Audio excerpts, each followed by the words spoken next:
Hello, everybody. We're gonna keep this nice and casual today, just a nice little sit down chat. I recently made a video very similar to this about 3 things I learned as a personal trainer over the years. And in today's video, I'm basically gonna call out some things that I did at the beginning of my personal training endeavors that I look back at as mistakes. Learning experiences, as the kids would say, canon events, but hopefully I either A, stop you from making these mistakes, or B, help you get out of them. So I'm really just gonna be roasting myself in this video, but I do think it's important to reflect and look back and see not only how we've grown, but how we can continue to grow as coaches. Our job is ultimately to help other people. So the only way we do that is by learning, reflecting, and growing. So let's start with the roast. All right, the first mistake that I made, and this is my biggest in my opinion, was programming what I was interested in for my clients.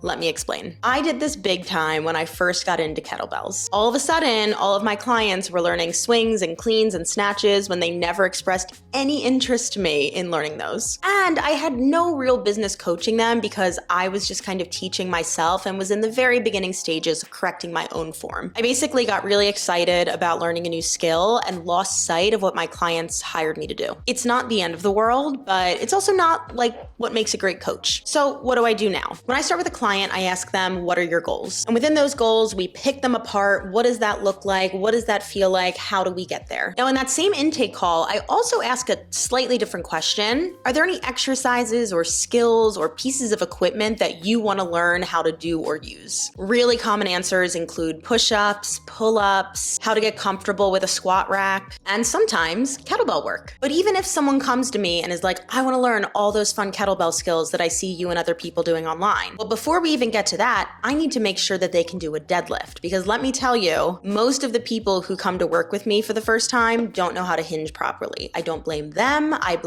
Honestly, we should be learning that in phys ed, in my opinion, like in gym class, but that's a topic for a whole nother video. But I would say the basic kettlebell skill is a kettlebell swing, and the prerequisite for a kettlebell swing is a kettlebell deadlift. And if you come to me and you don't know how to hip hinge or send your hips back in space, we're not gonna start you off with swings. We're gonna start you off with understanding how to move your hips back in space, because there's no way I'm just gonna throw you in with speed and weight and hope for the best. Now, there are occasions where I will use kettlebells with clients who don't specify that they want to use them, simply because I do find that certain exercises are just easier with them. I think they are easier to teach deadlifts with for beginners. I think that they are easier to do things like bent over rows with because of the grip. And I do prefer them for goblet squats if people can handle the weight of it, because you get to really pull apart on the bar and get some great like upper back rhomboid engagement and just get a little bit more bang for your buck. So all of that to say, listen to what your clients want and choose the path of least resistance to get there. Let's move on to mistake number 2. There have been a handful of times where I've made people do things that they should,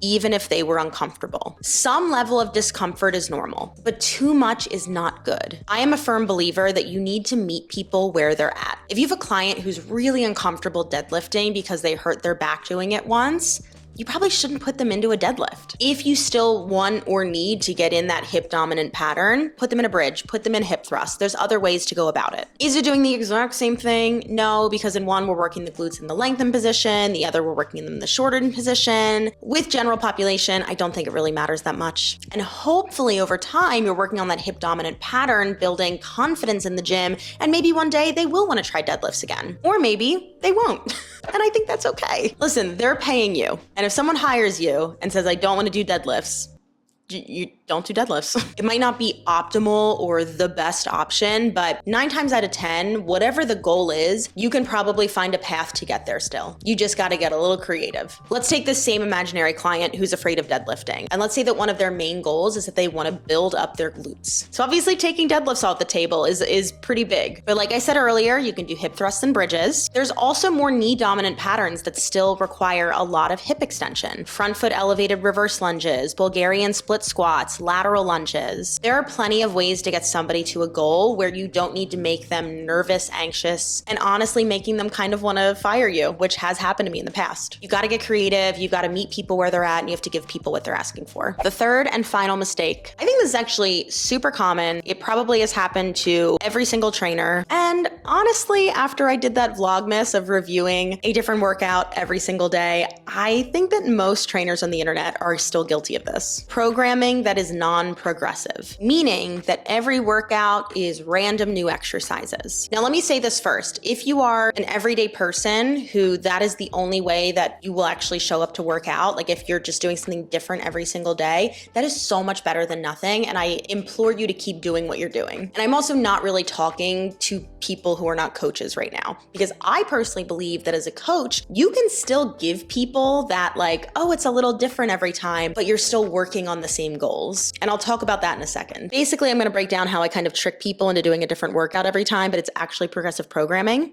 But let's go back first to when I was making this mistake. So my first cert was the NASM CPT. I don't really love NASM as a company, but I do think that their like basic level certification is a pretty good starting place if you don't have any experience in like the exercise science world. But one of the biggest things that I felt confused on after, and I know a lot of my peers felt this too, was programming. We did get the basics and like this OPT model. If I remember, it had like maybe stability and endurance and max strength and hypertrophy and power. I think maybe those were the 5 different tiers. And so it taught you like the differences between those different types of programming, but within it, it didn't really explain like how you progress outside of just like reps and weights and sets. So in the beginning, I really was just kind of doing random workouts with my clients, but I think that's okay. I think it's okay when you first start, especially with general population, especially if someone is like, I mean, honestly, most of my clients in the beginning were like friends or friends of friends, and I was barely charging any money. And really at the end of the day, when you're a new trainer, I think the main goal is like, let's get some reps under our belt, let's get good at this, and let's not hurt anybody. I don't know, that was always my goal. So a few years in, I was like, I really want to learn more about programming, and CFSC, Certified Functional Strength Coach, this is the certification through Mike Boyle, one of my favorites, and I've mentioned it a lot of times. I ended up going through their training and certification process, and it was so eye-opening on how simple exercise progression really can be. Their facility, they work with a lot of like student athletes, so they are definitely training people for more specific outcomes, but the way that they program is also really, really easily carried over into general population, and I use it in a lot of my classes. Let me give you an example from this past month of my Fit and Flow programming. This was a full body stability class, and based off of the whole program, I decided on a few different key movements that I wanted to focus on. One of them was reverse lunges. Reverse lunges are going to fit that stability goal because it is inherently less stable since it's a single side exercise, and there's a lot of different ways to hold the weight to increase or decrease the stability, meaning you can progress it pretty easily outside of just adding more weight. So week 1, we did an offset racked hold. So the weight is being racked on the shoulder on the opposite side of the stable leg. So it's still an unstable movement in the fact that we're only moving one side at a time, but we're pretty evened out because we have the standing leg on one side and then the weight on the other. To progress that week 2, I want to add a knee drive in. This is not the only way to progress this exercise. This is just how I wanted to progress it within this full body stability program. Week 3, I'm taking that weight and I'm not only putting it on now the standing leg side, but I'm going to put it up overhead. The nice thing about this too is if that is too challenging for someone, bring it down to the shoulder, and that is still a progression from weeks 1 and 2. And then finally, week 4, you can probably guess where we're going here. We're going to bring back that knee drive again, and you can either hold the weight up over the head or down on that shoulder, and either way, it is still a lovely progression. So when you take this class, you're going, oh wow, we're doing new exercises every single week. We are, but we're also only changing a tiny, tiny little factor so that I'm finding that nice balance between, hey, you get a new workout every week, but also, hey, we're working on the same skill every single week. That is just one example, but that's pretty much how I lead all of my group classes. I do them in